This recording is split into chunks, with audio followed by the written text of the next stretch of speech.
She does not have to testify. She has an absolute constitutional right to not testify, and we haven't reached that point yet. But assuming that she did, and it was consistent with what counsel has said in opening statement, in the court's opinion, this would not make that version of events or her testimony or that, however you want to characterize it, wouldn't make it any more likely or any less likely. We know that Mr. Woodworth was found in her vehicle. I mean, that evidence is in. We know that they were spending the day together. It wouldn't be a great surprise to find his DNA all over the car. I'm sure with the blood and so on and so forth, you're going to find his DNA. And so that this particular finding, in the court's opinion, if there's any relevance to it at all, the probative value is so small that it is far outweighed by the danger of misleading the jury, confusing the issues, and being misused. So the court is going to exclude, again, the report of analysis related to item W10A as previously identified here on the record. It absolutely has no relevance. But again, your objection is preserved, and for the record, again, I know that the defense objects to that, but that's, again, preserved for the record. And I'm concerned me a little bit is the jury did hear that that there was, these swabs taken by the same nurse as part of her exam. And I think what would probably be appropriate, and there may very well be, and defense may bring in the swab, the next one, which was the upper thigh swab, which is consistent with the odds that I just gave. But I think it would be appropriate to ask just one simple question: were any of the swabs, did they give you anything of any evidentiary value? And the answer would be no. Just so that the jury understands it was tested and we didn't get anything.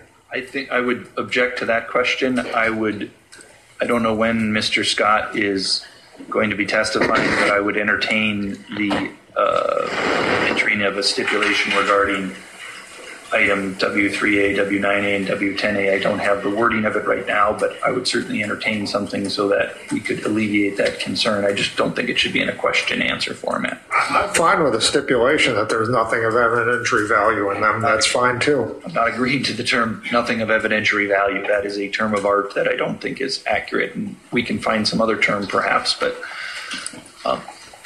nothing that's relevant.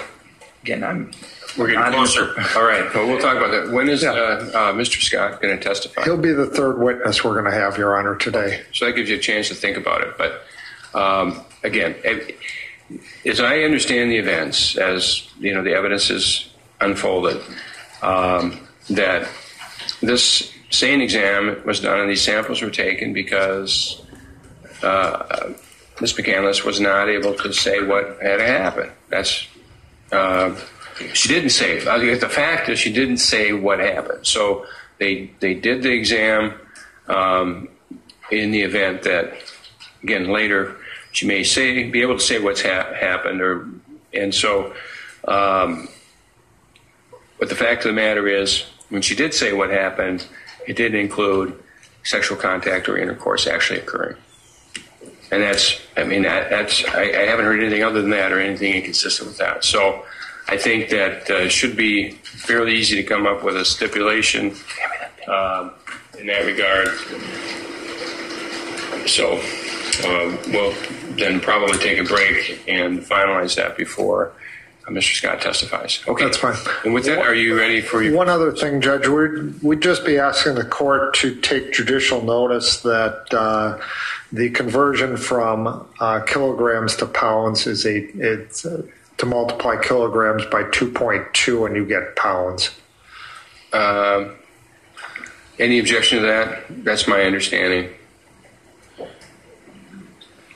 I don't know how that's relevant. Well, but the court can take judicial notice of things that are on dispute. It's relevant. I've done the calculation hundreds of times myself. It's you take 2.2 times the kilograms and you get pounds. And it's relevant because we introduced the weight of the defendant at the hospital in kilograms. And so we want to be able to convert that to pounds so the jury understands what that meant. All right. That's the relevance. Does the defense dispute that is? I mean, I think that's beyond. Don't dispute the equation, no. Okay. All right. All right. Okay. Yeah, that's fine. Our position would be it's not relevant. I believe it's in the medical records, the weight, and then in kilograms. No, I think the medical records shows the weight in another form. I know Ms. Bishop wants to talk about that. There's also another thing she wanted to correct on the record regarding some comments she made yesterday about the DNA that I want to give her that chance. I need to go to the bathroom. I don't know if we're going to get a break before the jury comes in. If we're not, I could choose this time to run out and take care of business. All right, why don't you take care of business? Anybody else? Yeah, let me just, Mr. Nelson doesn't need to have to be here, but the kilograms to crowns and taking judicial notice, I would argue that's not relevant because basically what Dr. Tillotson said is he doesn't know where her weight came from, and there's no testimony that she was actually weighed by anybody at the hospital. So as far as we know, that's an estimate. So there's no real reason to draw any attention to that because there's no testimony that shows that was actually her weight at the time, even though in the chart, that was said. So that's the reason why I'm opposing having that court take judicial notice of it. Does that make sense, Judge? It makes. I'm not sure if I'm making myself clear. It makes some sense, but. Okay, I just want to make sure that my position is clear. Okay, well, if understood, but okay. The court is going to take judicial notice that the formula, if you will, is there's kilogram is 2.2 pounds. Well, I'm not disagreeing with that fact. And so, frankly, I understand you don't believe it's relevant. I don't know if this weight's going to come up in some other way, but I'm going to make judicial notice that is the formula. Okay, I understand the court's ruling. I just wanted to briefly state that yesterday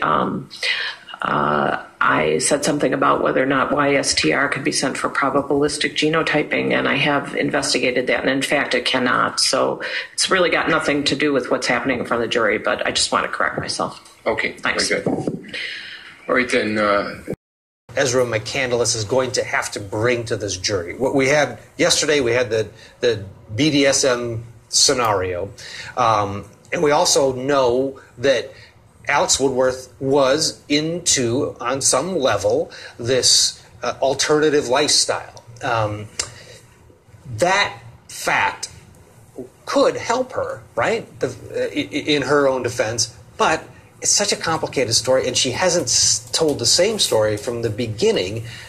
Sonia, how do you think this is going to play out with her taking the stand, given how this trial is playing out? Well, it could help her if first the defense has got to walk us through what this BDSM is. It's got to walk us through what it does to your mental health. It's got to walk us through exactly how it's tearing her down or tearing her self-esteem. Because right now, it's clear the doctors doesn't know about it. It's clear that the jurors are probably confused. It's clear that it's a little bit different than what perhaps a normal relationship is. So once they walk us through that, and then she's got to be consistent with that expert testimony and trying to relay exactly the effects that it had on her. Lukai, if you're representing her, how do you handle her mental health? Did you bring it up as an issue? The PTSD has been brought up, that after this incident she was so whacked out that she didn't remember anything and she couldn't tell people even basic facts like her own name. Also, do you try to play her as a victim of this sexual behavior, these fantasies that they were having and the aggressiveness that was going on within their sexual relationship? Well, provided you can find an expert that's going to support her testimony, you absolutely have to bring up her mental health. I mean, it's questionable and it hurts her credibility. The fact that she can't remember anything that happened, the fact that she can't remember her name, and it allows the jury to question whether or not she's being truthful. So you certainly want to bring in the explanation behind why she's not able to recall the details. And the only explanation of that is her mental health. In terms of this lifestyle, she certainly has to testify about what this lifestyle was. She has to get the jury to understand it. The defense, as Sonia says, has to walk her through that so that they come out with a clear understanding as to this BDSM and why it makes sense and why her story makes sense as to how this crime occurred. In the end, yeah, they have to really adopt her mentality as to what she went through for the entire relationship and go from there.